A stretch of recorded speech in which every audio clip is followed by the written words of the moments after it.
This is 55 TV on the final day of London Fashion Week, and we have got the Kate Lawson here, and I've been trying to track her down every 4 days of this duration. How are you doing, Kate? It's always great to see you. Thank you very much. I'm doing fantastically. I'm really glad it's the last day though. I've literally got fashion fatigue now, so loved it. I think it's brilliant. It's always so good to do London Fashion Week, but glad it's over.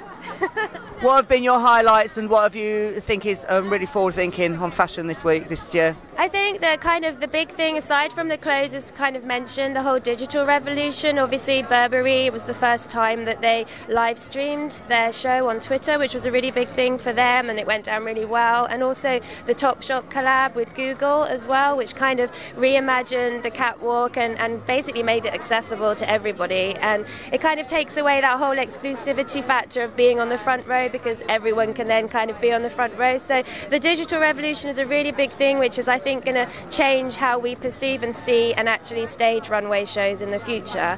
But in terms of highlights, I love the fact that prints were all over the catwalks. You had the Burberry show yesterday, which obviously had all the clashing prints. Peter Pilotto's otherworldly kind of 3D prints, which were amazing.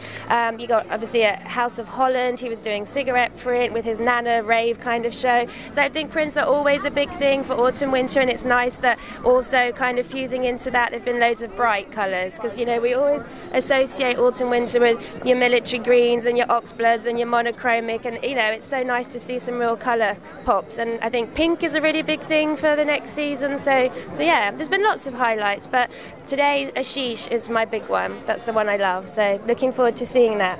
I'm not needed anymore. I think you just need to tap into Kate Lawson. Forget me. I mean, can you give me a job? Of course I can. I always look for interns, so yeah, you've got a job. I've got a job, that's it. Kate, what would you say was your one thing we've seen so far this season that really stood out for you?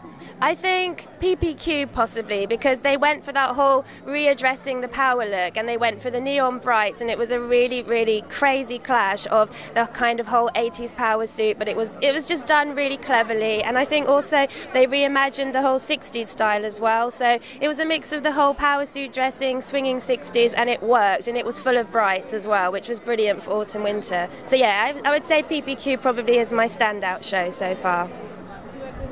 That's great. Go and check Kate Lawson out at her own blog, because it's really up to date and you can get ahead more than we can just give you on this stream. www.kate_lawson.com.